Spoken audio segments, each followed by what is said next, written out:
A lo largo de la semana pasada y esta, pues hemos hablado con todas las compañías de calificación, las más importantes del mundo. Ya nos faltaba Fitch Ratings y por eso le agradezco mucho a Gerardo Carrillo, director de Finanzas Públicas de Fitch Ratings México, que nos tome la llamada. Gerardo, ¿cómo estás? Buenos días. Hola, ¿qué tal, Rodrigo? Muy bien, muchas gracias. Buenos días para ti y para tu auditorio. Gracias por tomar la llamada, Gerardo.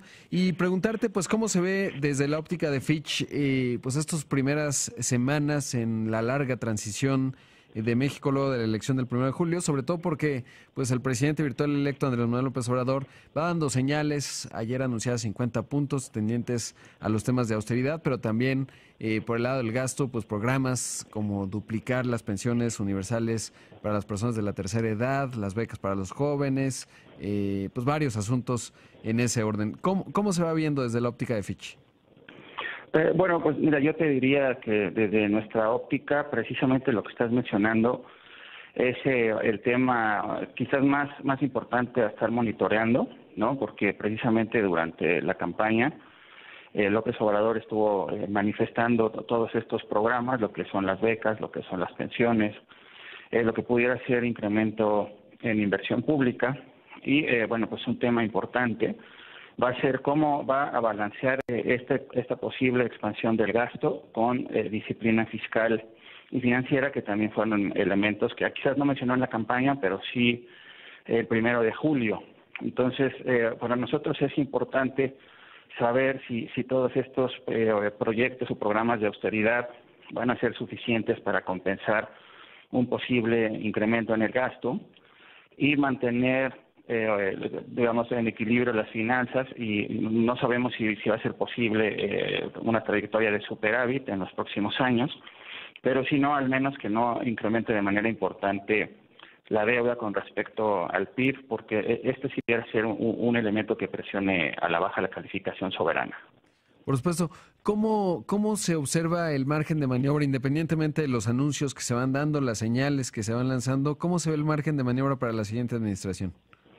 En términos fiscales, en realidad, pues el margen, sobre todo si partimos de un supuesto en el que no incrementarían impuestos, el margen de entrada se ve un tanto estrecho, hablando de términos, te digo, fiscales, ¿no?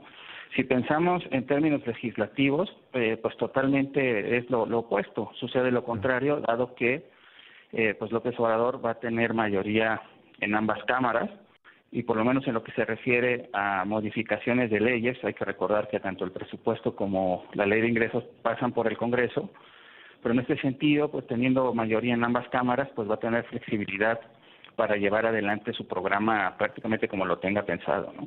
Por supuesto. Y mucho tendrá que ver la renegociación del Telecán, ¿no? Que es otro de los factores clave. Ahora, ¿qué calificación tiene México para Fitch?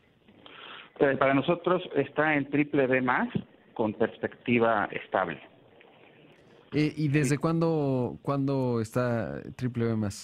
Bueno, BBB+, en ese momento no recuerdo, ya tiene varios años. Sí. La perspectiva estable se ratificó en marzo.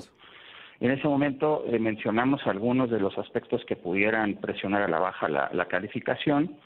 Uno muy importante, que pudiera ser incluso más de percepción, es un debilitamiento en la consistencia y credibilidad de la política macroeconómica, ¿no? Otro de los elementos, pues sí tienen que ver con un deterioro en la economía, que pudiera provenir de un cambio radical en lo que es la aplicación de las reformas estructurales que se han llevado a cabo, y también, aunque lo vemos poco probable, pero un resultado desfavorable en las negociaciones del Tratado de Libre Comercio, que tenga repercusión en lo que es la inversión y el crecimiento económico, también podría ser un elemento que presione a la baja la calificación. Y como te decía, una tendencia alcista de la relación de la deuda como porcentaje del PIB.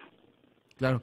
Esto, digamos, en el horizonte y previendo cambios, pues supongo que por lo que mencionas, salvo que ocurra algo muy extraordinario de aquí al 1 de diciembre, no habrá modificación en la calificación, pero pensando en enero, febrero, cuando ya tendremos presupuesto, más señales con respecto al Telecán, etcétera, ¿consideran que de haber cambios, como ya lo señalabas, es en ese tiempo en el que se daría una modificación de la calificación o ratificación? Yo supongo que un cambio en la calificación, de hecho es probable que antes de que termine el año nos pronunciemos respecto a la calificación, y sí estimamos que sea en el sentido que mencionas, es decir, que se mantenga con perspectiva estable en el mismo nivel de BBB+. Y conforme se vayan percibiendo las señales ya más contundentes de la próxima administración, yo supongo que durante el primer trimestre o más tardar el segundo trimestre del próximo año, ya se podría tomar una acción de calificación que esté relacionada con las primeras señales de la de la administración entrante. Por supuesto.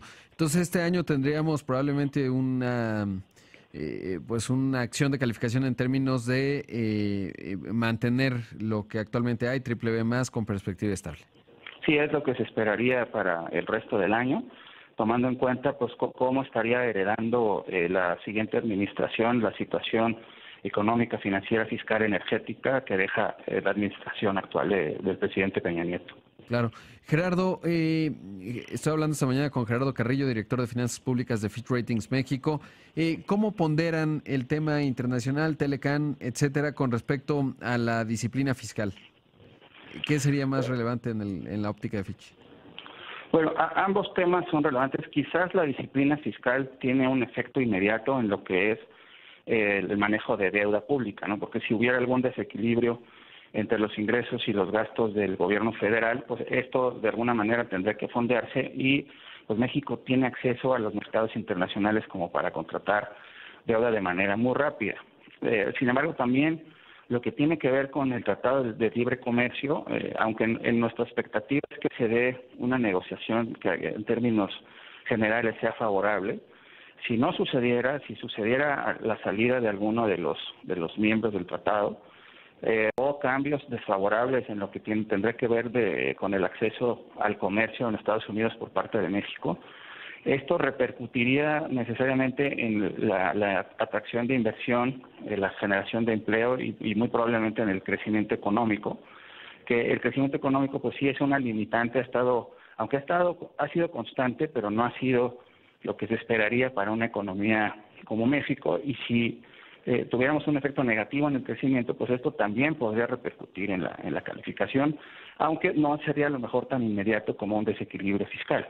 Claro. Pues Gerardo, te agradezco mucho que hayas tomado la llamada. Al contrario, muchas gracias a ti, Rodrigo. Buenos días. Buenos días. Ahí escuchamos a Gerardo Carrillo, director de Finanzas Públicas de Fitch Ratings en México.